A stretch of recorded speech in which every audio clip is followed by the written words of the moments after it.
ஆகும்.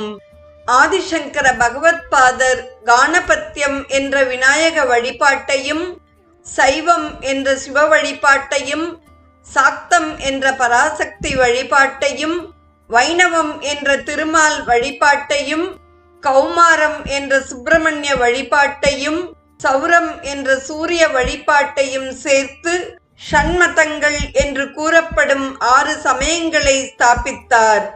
எல்லா தெய்வங்களையும் வழிபடுவதற்கு பல அற்புத தெய்வீக துதிகளையும் அவர் இயற்றியுள்ளார். எந்த கடவுளை பற்றி ஒரு துதி அமைந்துள்ளதோ அதில் அந்த குறிப்பிட்ட தெய்வத்தை மிக உன்னதமான நிலையில் புகழ்வதும், அதே நேரத்தில் மற்ற தெய்வங்களை அவ்விதம் உயர்வாக பேசாமல் இருப்பதும் தெய்வீக கவிஞர்களின் வழக்கமாகும். ஒரு குறிப்பிட்ட தெய்வத்தை வணங்கும் பக்தர்களின் பக்தியை மேலும் விரிவுபடுத்தும் நோக்கத்துடன் தான் அவர்கள் இங்ஙனம் செயல்படுகிறார்கள் என்றும், மற்ற தெய்வங்களை போற்றக்கூடாது என்று கருத்து தெரிவிக்கவில்லை என்று நாம் அறிந்து கொள்ள வேண்டும். புகழ்பெற்ற தெய்வீக பாவலர் ஸ்ரீ கோபாலகிருஷ்ண பாரதி நடராஜ பெருமானையே முழுமுதல்